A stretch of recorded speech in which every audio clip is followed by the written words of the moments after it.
Hello everyone, it's Dylan from Yugioh Everything, and welcome back to another Yu-Gi-Oh video. This time we will be going over the new information that just came out in regards to Rise of the Duelists, which is the first booster pack that is being released during the new era, during the Yu-Gi-Oh! 7's era. I believe this is Season 11, Series 11 for booster boxes, which is crazy, and it is due to come out April 18th, but what is really cool about this is we just got the cover card of Rise of the Duelists. And now, for those of you that don't know, the booster boxes, the booster packs, whatever monster is on the cover of the booster packs, that monster has always, for the last 10, 15, probably almost 20 years of the Yu-Gi-Oh! Animated series, that monster has always been featured in the Yu-Gi-Oh! Anime. Is Yu-Gi-Oh! 7's and what's going to happen in the next few months,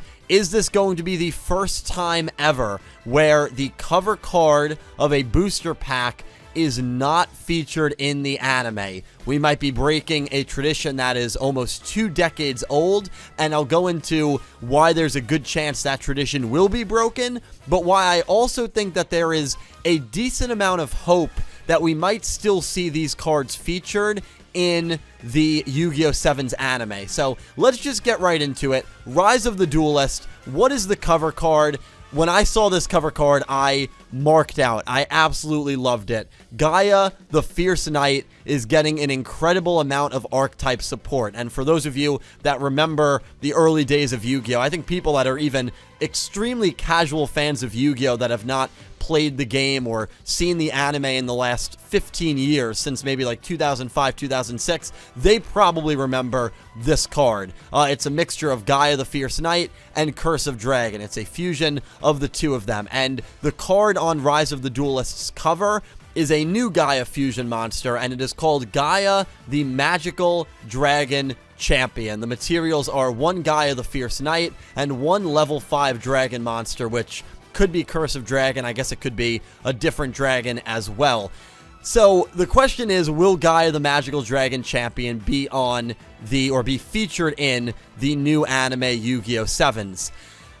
Let's go back to December, and let's go back to the release calendar that was shown to us during the initial V-Jump announcement, and this is important to note. So obviously when that came out, it was December. You can see the products. This is all OCG based, by the way. Obviously, Rise of the Duelist is going to come into the TCG at some point later on in 2020, but this is the OCG calendar, and you see in January you have a pack booster set of the Vrains era, and then in February you have your products, in March you have your products, and then the timeline splits. Reminds me a little bit of my timeline theory. The timeline splits into 2 different product sets, and at the top we have the OCG set, which is Rise of the Duelist, and it's where all the booster packs are going to come. And then in the bottom, we have the Yu-Gi-Oh! 7's sets, which I know at the moment the Yu-Gi-Oh! 7's structure decks or starter decks for Yuga and I believe Luke have been released, but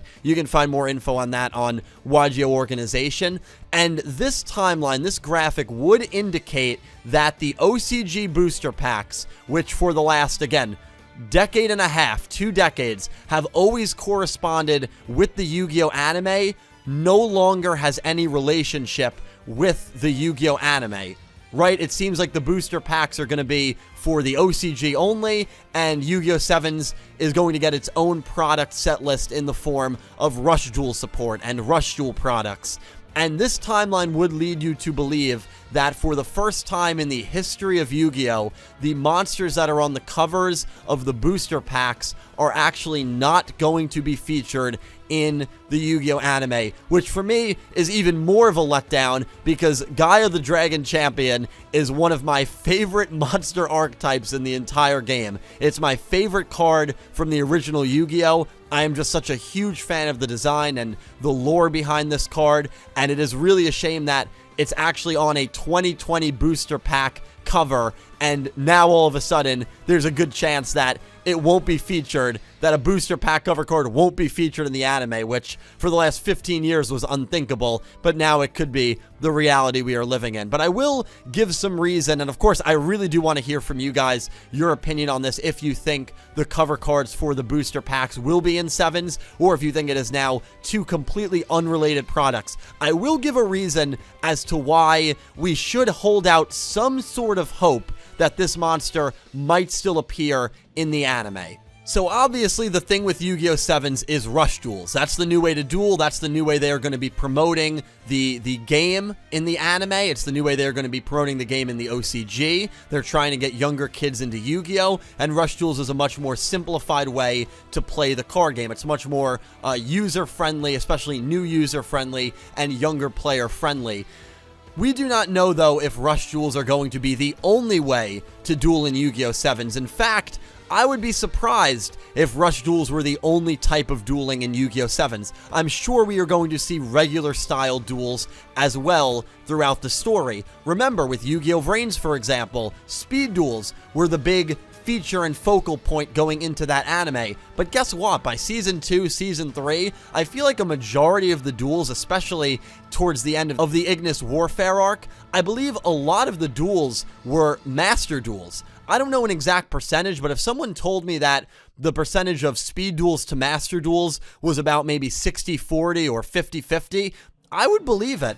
There were a lot more master duels that we got in Yu-Gi-Oh! Vrains than I thought we would get. And Yu-Gi-Oh! 7s, it could be the same way. So even though we don't know if fusions or anything from the extra deck is going to be a thing in rush duels for 7s, we could still see some regular master duels as well, which is where we might see this card come into play. Now, the other thing you have to remember is this show is going to be dripping in nostalgia, and I am already convinced of that. In the trailer, for example, we see a character that looks a lot like Kaiba Man from GX that is obviously supposed to resemble in some way, even if it has no relation to him. It is at the very least supposed to resemble Seto Kaiba, the legendary Seto Kaiba. And what monster do we also see in the trailer?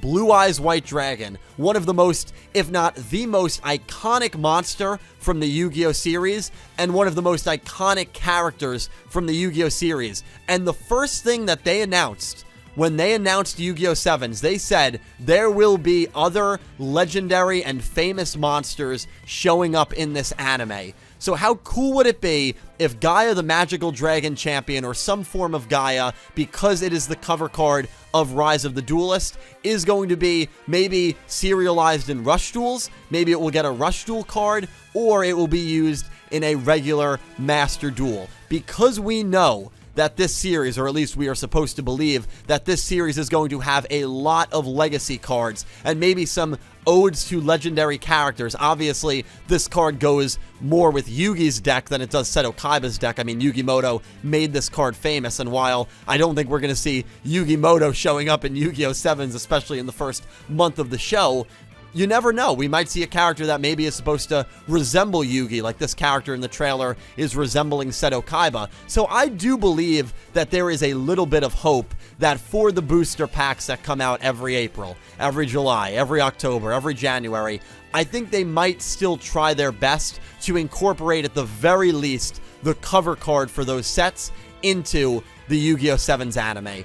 Although the timeline and its splitting with the product release makes you think otherwise, I don't know. I'm holding out hope that they won't break that tradition, because I do like waiting for the booster pack cover cards, and especially if we're going to be getting for the next 2.5, 3 years legendary and OG monsters on these booster packs, I want to see them in the anime. I mean, I think it is actually really cool that we are going to be seeing Blue Eyes White Dragon and a Seto Kaiba-esque character in the very first episode, or at least the very first mini arc of this show. I think it's really cool. I know a lot of people say, oh, it's just nostalgia bait, but you guys know me. I am a sucker for Easter eggs, for nostalgia. I have no issue with it at all. And yeah, that's just kind of what I wanted to discuss with you guys, mainly because Gaia the Fierce Knight, Gaia the Dragon Champion, it's one of my favorite archetypes. Absolutely love the design, and definitely check out this article of all the Rise of the Duelists news. I will have it linked down below on Yugioh.org. Big thanks to them for posting, because there is a lot of really cool new Gaia support coming out in this set. And yeah, the main, again, topic of this video that I want to talk with you guys and hear your thoughts on: do you think the 15-20 year streak of the booster pack cover monsters being in the Yu-Gi-Oh anime series is over, or do you think that they will still incorporate the booster pack cover cards in Yu-Gi-Oh 7s, as well as focusing on the products that are in the Yu-Gi-Oh 7's release timeline? So really excited to talk to all of you about that down below. Should be a good discussion. Let me know what you think of these new Gaia cards, if they're good, if you like the designs as much as I do. Please let me know all your thoughts on this down below. Thank you guys so much for watching, and a special thank you to my Platinum tier patrons: Alexa Baker, Glen McGookin, Jorge Carrillo, Horace Maye, Goosey Q, Vincent Van Der Veen, Panther J, Smith620, Jorge Leon, Blue Maiden 28, Jarrett Buller, and Gabe G. And to my Diamond tier patrons: Jesse Wood, Latrell Smith, Sean, and Melinda Phantom. And to my Egyptian God tier patron, Syn Cloud. Thank you all so much to everyone who supports me on Patreon, and to everyone who is a channel member. I would not be able to do this without you guys, so thank you so much for giving life into this channel. And thank you to everyone who just watches my videos, because without you guys, I would not be able to do this. You guys really are Yu-Gi-Oh everything. I will talk to you down below. Thank you all so much for watching, and I hope you have an amazing day.